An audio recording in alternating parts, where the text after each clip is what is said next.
সত্য কথা বলতে কখনো ভয় পাবেন না। সত্যের জয় সব সময় হয়। বিএনপির ভারপ্রাপ্ত চেয়ারম্যান যারা তারেক রহমান বাংলাদেশের মানুষের জন্য রাজনীতি করেন, বাংলাদেশের মানুষের কল্যাণের জন্য রাজনীতি করেন, বাংলাদেশের মানুষের উন্নয়নের জন্য রাজনীতি করেন। স্বৈরাচার মুক্ত বাংলাদেশে কি ভালো লাগছে? এখন স্বাধীনভাবে কথা বলতে পারছেন? সত্য কথা বলতে পারেন তো? সত্য কথা বলতে কখনো ভয় পাবেন না। সত্যের জয় সব সময় হয়, এটা সব সময় মনে রাখবেন। এবং আমি আজকে আমাদের যে রাষ্ট্র কাঠামো মেরামতের যে 31 দফা, সে 31 দফা রূপরেখা নিয়ে এবং এই রূপরেখার বিচার বিশ্লেষণ করার জন্য আমাদের মাননীয় ভারপ্রাপ্ত চেয়ারম্যান মহোদয় আমাদের প্রত্যেকটি বিভাগে, প্রত্যেকটি জেলা উপজেলায় এবং ঢাকা মহানগর উত্তরের প্রত্যেকটি থানায় যে কর্মশালা করার জন্য নির্দেশনা দিয়েছেন, তারই ধারাবাহিকতায় আজকে আমরা এই রূপনগর থানায় আমাদের 31 দফা যে রূপরেখা রয়েছে সেটা নিয়ে আমরা আলোচনা করব, বিচার বিশ্লেষণ করব, আপনাদের সামনে উপস্থাপন করব। আপনারা ধৈর্য ধরে এই যে যেভাবে বসে আছেন এইভাবে বসে থাকতে হবে। স্বৈরাচার আমলে কিন্তু অনেক কষ্ট করেছেন না? অনেক মামলা হামলা জুলুমের নির্যাতনের শিকার হয়েছেন না? কিন্তু আজকে একটু ধৈর্যের পরিচয় দিতে হবে। সেই সন্ধ্যা পর্যন্ত ধৈর্য ধরে বসে থাকবেন, শুনবেন। আমরা নামাজের জন্য বিরতি দিব, নামাজ পড়ে এসে আবার সুন্দরভাবে বসবেন।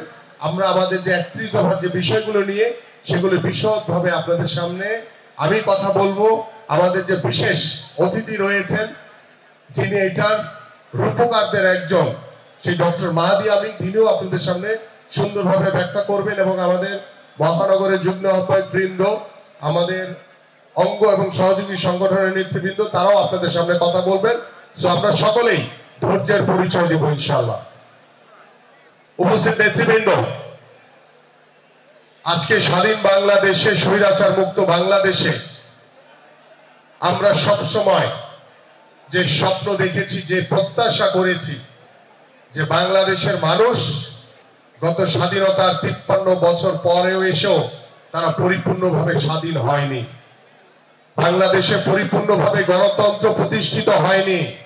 বাংলাদেশের জনগণের যে মৌলিক চাহিদাগুলো, সেই চাহিদাগুলো পরিপূর্ণভাবে প্রতিষ্ঠিত হয়নি।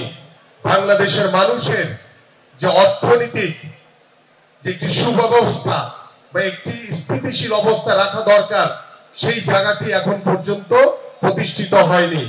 বাংলাদেশের বিচার বিভাগ বলেন, সেখানে পরিপূর্ণভাবে যে স্বাধীনতা দরকার, সেই স্বাধীনতা এখন পর্যন্ত প্রতিষ্ঠিত হয়নি। বাংলাদেশের মানুষের যে দৈনন্দিন যে চাহিদা রয়েছে, দৈনন্দিন যে দ্রব্য মূল্য বা দৈনন্দিন যে দ্রব্যগুলো বাজার থেকে তেল, নুন, চাল, ডাল থেকে শুরু করে এই যে চাহিদাগুলো রয়েছে, সেই চাহিদাগুলো এখন পর্যন্ত আমরা সাধারণ মানুষের কাছে ঠিক মতো সঠিকভাবে পৌঁছাতে পারিনি, প্রতিষ্ঠিত করতে পারিনি। এটা ব্যর্থতার দায়ভার কার? বলেন না কেন? আওয়ামী লীগের না, এটা আমাদের সকলের। আওয়ামী লীগ তো স্বৈরাচার, ওরাই তো দেশটাকে ধ্বংস করে দিয়ে গেছে।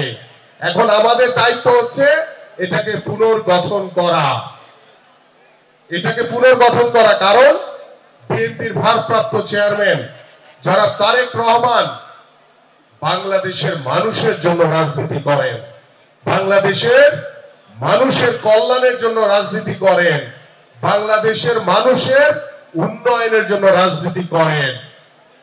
আপনারা এখানে যারা বয়োজ্যেষ্ঠ রয়েছেন, আপনারা শহীদ রাষ্ট্রপতি জিয়াউর রহমানের শাসনামল অনেকেই দেখেছেন।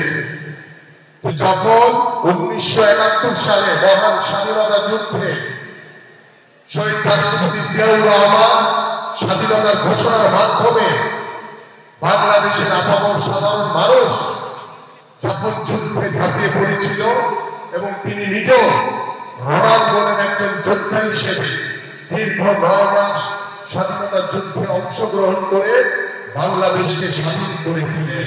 সেই স্বাধীন বাংলাদেশে সেই বাকশালীরা, আওয়ামী লীগের স্বৈরাচারীরা বাংলাদেশে বাকশালী কায়েম করে বাংলাদেশের মানুষের উপরে জুলুম নির্যাতন করে বিভিন্ন বাহিনী তৈরি করে তারা বাংলাদেশের উন্নয়নকে, বাংলাদেশের মানুষের কল্যাণকে তারা ধ্বংস করে দিয়েছিল।